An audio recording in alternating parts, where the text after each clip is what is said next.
Hello and welcome back, and that is right, today we want to talk about this. This is the Samsung T9, and if you're the one person watching this that has been looking for the Samsung T9 MP3 player from about 2006 or 2008, trust me, this review isn't for you. Thanks for watching. But for the rest of you, we're of course talking about this. This is Samsung's new external SSD, the T9. Follow up to the T7 series that differentiate into lots of different kinds of external drive, and this one takes advantage of improvements in storage technology, in interface technology, and ultimately is trying to be your drive of choice for your external backups and an external editing or scratch disk. But has anyone noticed here on the channel, I don't talk about external drives that much, largely because when it comes to your standard logical plug-and-play storage, there isn't a much difference between one and the other. Now, the drives inside are important, and I'll happily talk about SSDs and internal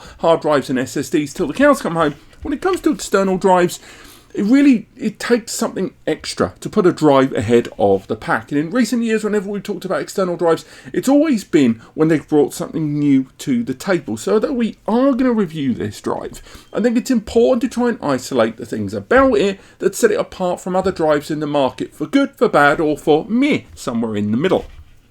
But the Samsung T9, as I mentioned, is the follow-up to the T7 series that's quite a few years old. Samsung has been releasing quite compact, easy to carry external SSDs for a while. The T9 has been looked forward to for a while. It was initially leaked a few months prior to its official release, and it arrives in several capacities there, the 1TB, the 2TB and the 4TB model there, all of which taking advantage of USB 3.2 Gen 2 X2. Now, if you've come, we'll get to the unboxing and the review and stuff, but just a quick hiatus, you can go along the chapters at the bottom to skip ahead.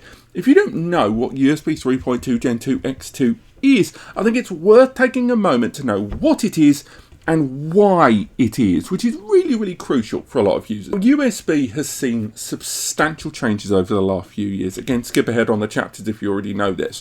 It used to be real straightforward, wasn't it? There was USB, USB 2, USB 3, and a few years ago, USB 4. But somewhere between USB 3 and USB 4, things went bananas. USB decided to differentiate into certain splinters. USB 3 became USB 3.1 Gen 1 and USB 3.1 Gen 2. Then it all became USB 3.2 Gen 1 and Gen 2. All these differentiating factors corresponded to lots of things, but ultimately in the grand scheme of things they came down to power and performance delivery of bandwidth there, thanks to improvements on PCIe architecture inside client systems. And it ended up being USB 3.2 Gen 1, giving users 5 gigabits per second, or around 500 to 550 megabytes per second. Then there was USB 3.2 Gen 2, which gave users 10 gigabits per second, or 1 gigabyte per second, or just over 1,000 megabytes per second. And finally, there was USB 3.2 Gen 2 X2, a 20 gigabits per second connection, or 2 gigabyte, or over 2,000 megabytes. Now, during the course of all of this, there was also, a funny little lesser-known connection called Thunderbolt knocking around. Thunderbolt 2, Thunderbolt 3, and then Thunderbolt 4, with Thunderbolt 5 recently revealed. Now, Thunderbolt has always been the most expensive connection when it comes to any device, notwithstanding that the CPU, the memory, or the architecture of your host system needs, licensing and certification from Intel to actually have Thunderbolt, but on top of that, the power delivery required for it is more aggressive. More recent releases in Thunderbolt, particularly Thunderbolt 4 and promised Thunderbolt 5, have changed things slightly on this, and its compatibility with USB 4 has also assisted this to open the doorway for USB devices to have a much more affordable and accessible means to have the 40 gigabits or 4 gigabytes or 4,000 megabytes per second connection of USB 4 made available. But when this came to market, this fell somewhere in the middle, because USB 3.2 Gen 2 X2 was pretty much a connection devised for allowing devices that either didn't have the price point, didn't have the hardware bus, or didn't have effectively the capabilities to include, for one reason or another, Thunderbolt 4 or even USB 4, but a little middle ground there for a lot of the mobile manufacturers to roll that out. And that's why this drive has rolled out with that connection. Now, there are users, myself included, who are going to wonder, why didn't they go USB 4 or Thunderbolt 4 in terms of their architecture? And we're going to be coming back to these drives later on. It's very, very important to understand why that is going to bug some users. But for now, let's have a little look about what we get inside this and unbox this drive. Now, it arrives in this lovely little unique chassis. It is absolutely tiny. This is how small the drive is here. And again, to put that into perspective, here it is next to my wallet here, because I'm proper old school. It is very, very small indeed. And to put that into a little more perspective, let's grab ourselves a mobile phone. It is tiny. Now, this is the 4 terabyte model. It's the 4 terabyte SSD model in there. And of course, because it's Samsung, it's using in-house components. It's built using a custom-made PCB on board. A couple of chips of NAND on board there, along with a controller, of course. Again, we've now had an opportunity to find out what the DRAM situation is on this drive, but I imagine it's not going to have DRAM on board. Now, to counter that, it does take advantage of certain techniques such as turbo write that we'll talk about later on, but overall it's around 122 grams in weight, which is nothing in the grand scheme of things to be carrying 4 terabytes of storage in your wallet. Now, additionally, inside the box, we have a little box inside there, and with that, we get 2 USB cables and our instructions and warranty information. Again, there's details on how to get hold of the Samsung Magician software that we'll talk about later on. There's also included with this 5 years of manufacturer's warranty. And alongside that, you've got a USB Type-C to C cable and a USB Type-A to C cable. Bear in mind that for a USB 3.2 Gen 2 X2 system, you are going to need to use a specific cable in order to get that performance. If you use standard USB-C cables there, you might be throttled down to a 5 gigabits per second connection there. So just make sure you're using the right cables there, hence why they include both the A to C and the C to C cables there. But that's really it for what you get for the packaging. If we chuck that off the table and take a little look at the system there. But overall, I would say right now, when you compare it to the T7, the kind of rubberized coat on the outside does make it stand out a little bit more. But let's really drill down into the design of this thing, shall we?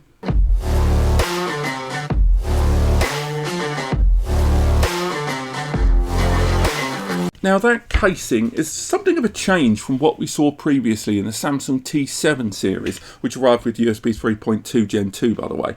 Now, this arrives with a metal internal kind of structure there that this silicone rubber feeling stuff on the outside maps around. That means that heat dissipation for those internal NAND components where the storage actually is will be dissipating onto that plate. Now, how well that works with phase-changing material being used inside here to help dissipate the heat away from those internal components in conjunction with the kind of outside silicone rubber coating. I'll be interested to see how that goes. We had this drive running for quite a while here, and it wasn't that hot when it was in operation. Also, on top of that, it's protected from 3-meter drop in terms of protection. They went through a bunch of testing internally and showed off some graphics as well of this drive being dropped.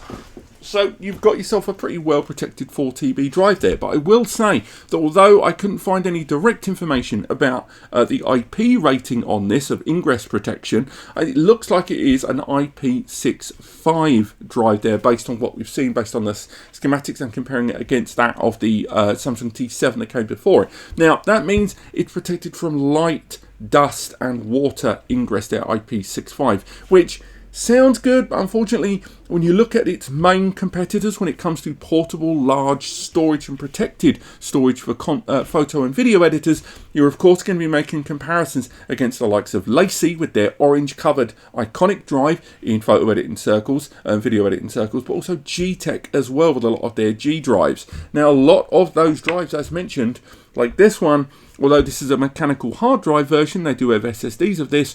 Those are IP66 and IP67, which protect them from a significantly larger amount of water and dust ingress there. Now, sometimes that is made possible simply by adding a rubber cover that covers the connection there on the top. A rubber case, I might add, that can just be taken straight off. So, as good as that casing is, I'm kind of surprised they just didn't go one extra step and just include a rubber cover for that top panel there, because I think that would have solved a lot of those ingress issues there.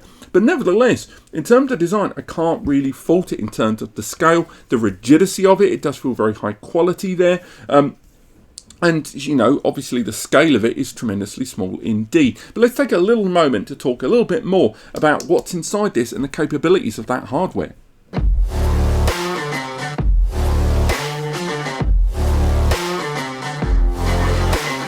Now, we mentioned that this drive has capabilities of 20 gigabits per second there, or 2 gigabytes of data transfer. It's available in 1, 2 and 4 TB. Now, only the 2 TB is rated at 2000 megs up and down, read and write, or write and read, actually.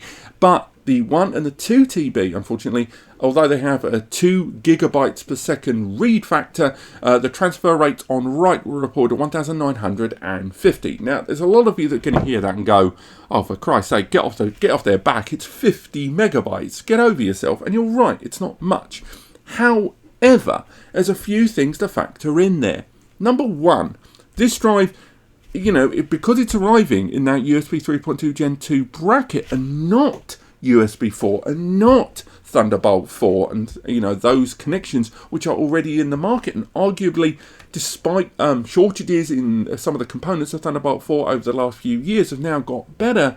That means that we've got an SSD here at 2 gigabytes per second when a similar drive of similar pricing can be purchased in USB 4 and even Thunderbolt 3. To put that into perspective, I've got ones like this one, the Arico, and this is an Arico 512 drive. It's available also in up to 4 TB, and it's around about 6% more expensive. But this drive can give you 40 gigabits per second, twice the performance of this one. Why is that?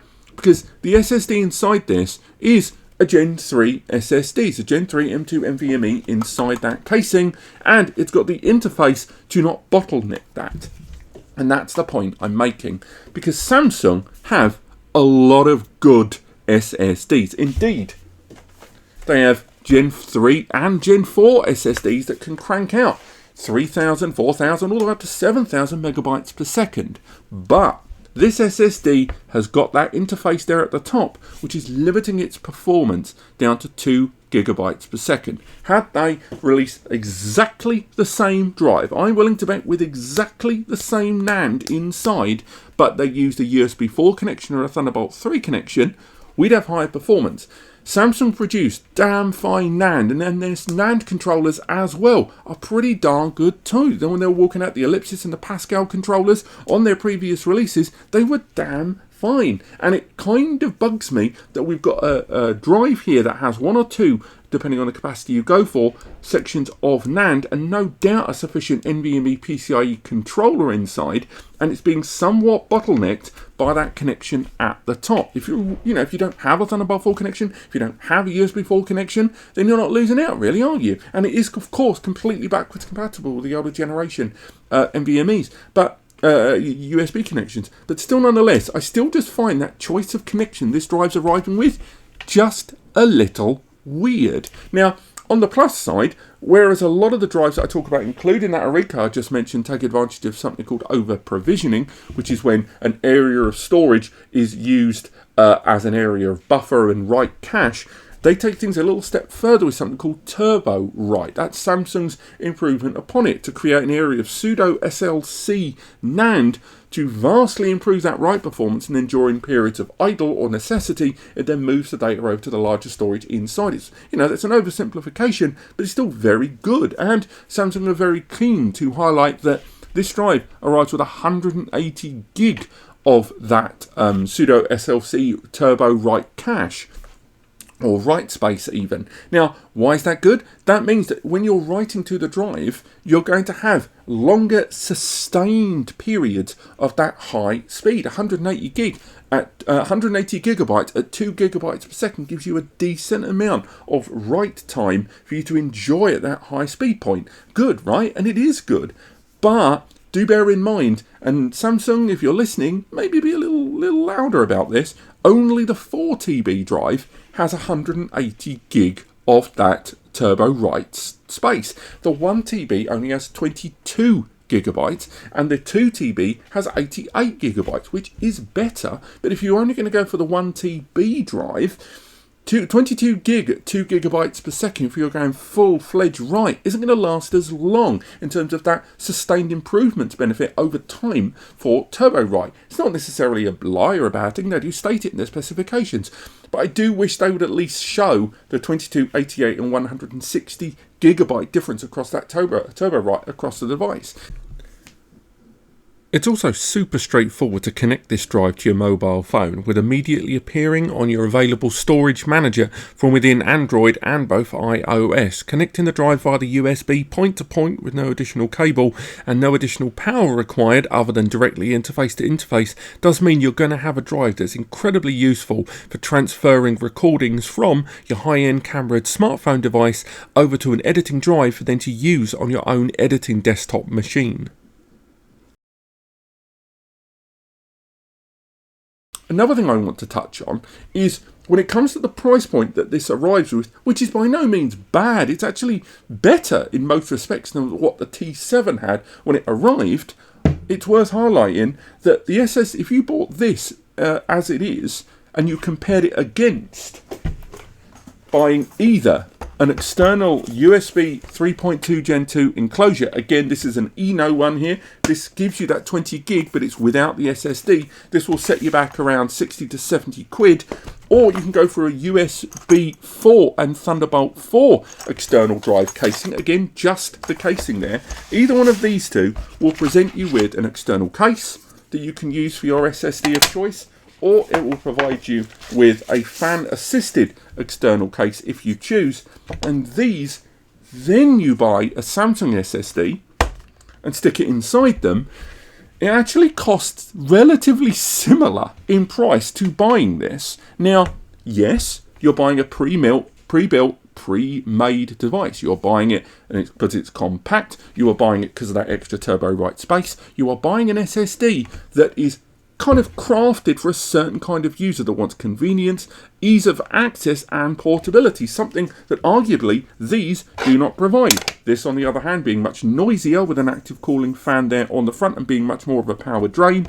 This one that gets exceedingly hot due to the entire casing acting as a heatsink. But nevertheless, there's no denying that in these two drives here, combined with this SSD or even a Gen 3 SSD, will give you better performance than this drive. This is a good drive, but as I keep coming back to, I don't understand why Samsung went with 3.2 Gen 2 X2 on this drive when Thunderbolt 4 and USB 4 over USB-C in both cases is becoming far more prevalent. But for now, let's make our way over to the PC, take a little look at that Samsung Magician software and get some performance numbers on this drive.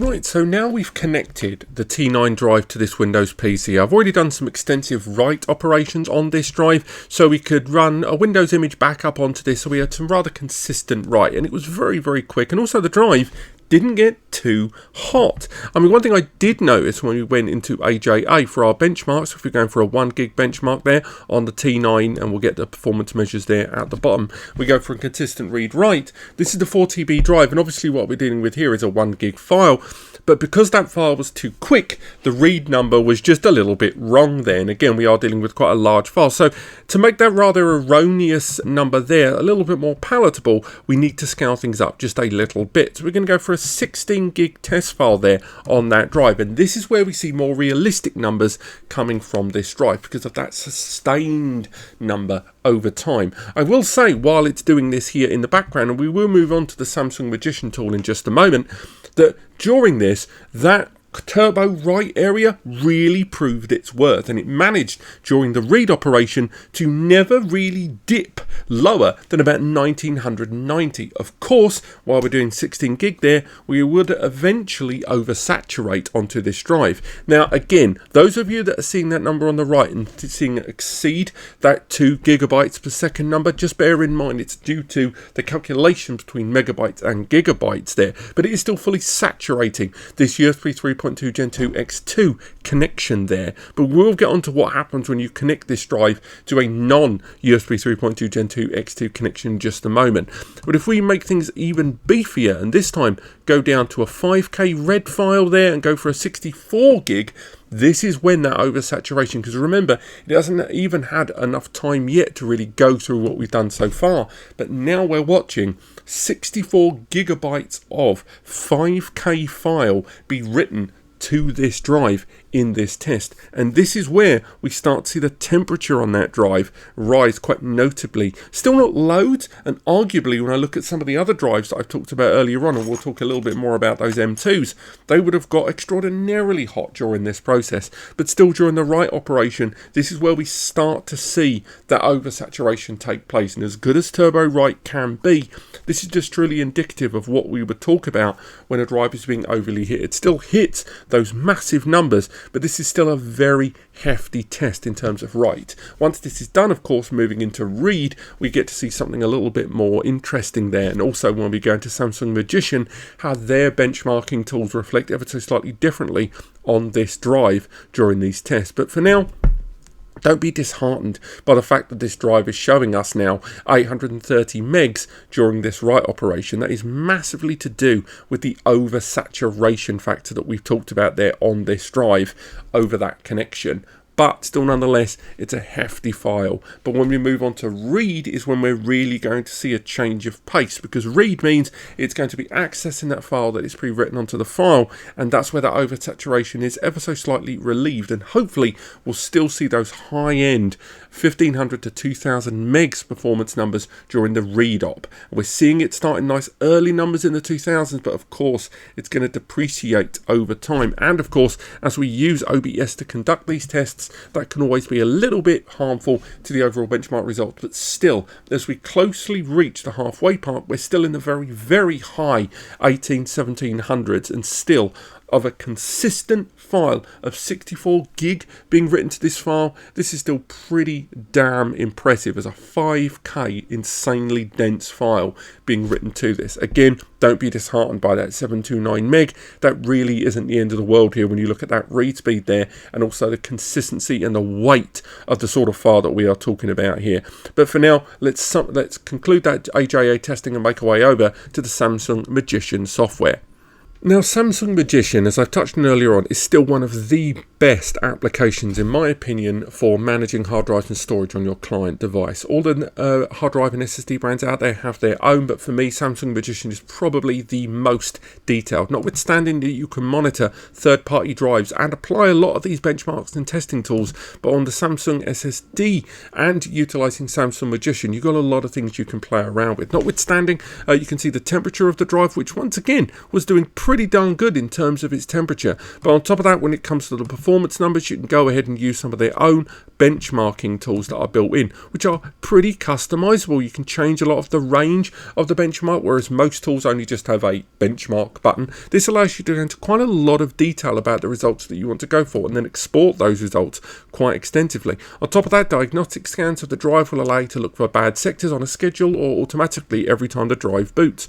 On top of that, drive details can be ascertained at any given time to find out more information about the drive, its firmware, and whether there is anything you should be concerned with about that drive and its storage and its partitions that may be a result in installations that you're using, not really utilizing the whole disk if you're using it as an external drive, but for more inside drive settings. Then you've got things like the security settings and security mode that will allow you to create passwords onto that disk. Remember, this is about the top end of the drive not only having a password access point, but the contents of the drive being encrypted there. All very useful stuff. On top of that, you've got things like secure erase to ensure that data is completely removed from the drive, and with lots of other extras, bells and whistles built into this application, it is genuinely a lovely little extra to have. And also bear in mind, whether you're going to buy this drive or not, you can get Samsung Magician and use a lot of these features and services on third-party drives, and that includes running very bespoke test setups on third-party drives.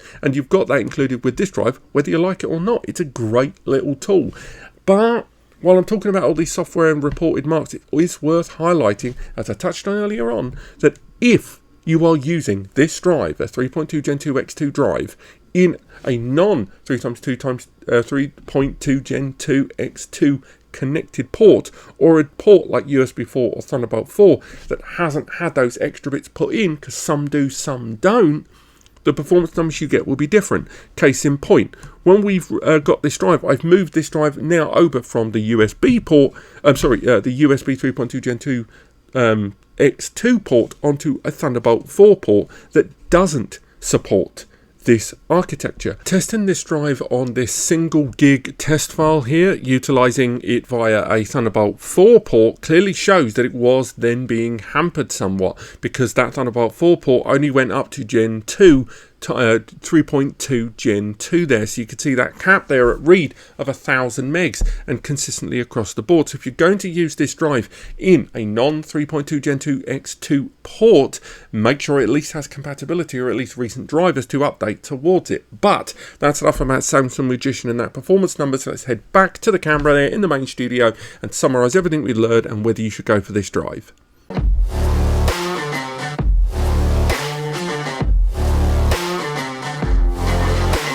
So what do I think? Well, I think I've been abundantly clear that I do like this drive, and for its target demographic of content creators, be they YouTube or highfalutin 4K and 8K post editors on the go, it has a marketplace. For those that need very fast backups, it has a place, and for those looking for compact, pocket-sized, genuinely pocket-sized storage, this is going to be wildly appealing. And in terms of aesthetic and design, it's still one of the best looking drives for external use in the market, either as a backup or a scratch disk. I like the fact that it's got that turbo write functionality to have an improvement in sustained write operation, something that I think a lot of users overlook when they're using SSDs and then suddenly see that dip, not realizing how easy it is to oversaturate the SSD controller. I love Samsung Magician, I always will. They are definitely one of the best kind of drive management client tools in the market for across the different OSs, and despite WD and Seagate putting out some pretty decent tools themselves, the Samsung one still beats all the others hand down, and it does live up to its performance numbers comfortably across all of the different categories of 1, 2 or 4 TB, and even if you use some of the older generation connections, you'll still fully saturate those. As long as you're using either a USB 3.2 Gen 2 X2 connection or a Thunderbolt 4 or USB 4 connection with supported backwards compatibility for it, you're gonna get those numbers that they promise. But there's no denying that a little bit more clarity on the amount of capacity of turbo write on some of the smaller capacities wouldn't go amiss. Also, the price, although arguably competitive versus that of when the T7 first arrived on the scene, still slightly weakened when you look at buying USB 4 or Thunderbolt 4 connected drives, as well as USB 4 or Thunderbolt 4 cases, and using other M2 NVMe's to pop inside there. Also, again, to reiterate that point, sorry, rotten cold, it has to be said that USB 3.2 Gen 2 X2 still feels like a weird connection choice on this drive, when so many client devices and even very affordable motherboards that we've been using for building NASs here in the channel have started rolling out with USB 4 and even Thunderbolt 4 as standard. It has become more affordable, and therefore having this drive rocking out with that Gen 2 X2 connection at 20 gig weirdly has an element obsolescence of it when it rolls out the door. If that's not a problem, if you don't have USB 4 or Thunderbolt 4 and you're using one of those motherboards that arrived during the interim that made up for a lack of Thunderbolt 4 and USB 4 and therefore arrived with 2x2, you're going to be laughing. And also, it still doesn't detract from it being a very well put together drive. But just bear in mind that right now, towards the second, or in the second half of 2023, there are faster drives in the market, and the money you'll be spending on this, if you're prepared to go for drives that are a little bigger, drives that maybe get a little hotter, and drives that aren't quite as protected, chances are you can get more for your money. But just bear that in mind, that you are losing out on some of the classic and arguably popular design of Samsung's drive series. Thank you so much for watching. I hope you've enjoyed this. There should be a written review linked in the description over on NAS Compare, so do check that out. But apart from that, thank you so much for watching. If you need further help, free advice section over on NAS Compares, use the free community forum, ask NAS Compares, use our Discord, or head over to Ko-Fi and Patreon for early access to other videos, as well as some of our expedited support options. Cheers for watching, and I'll see you next time.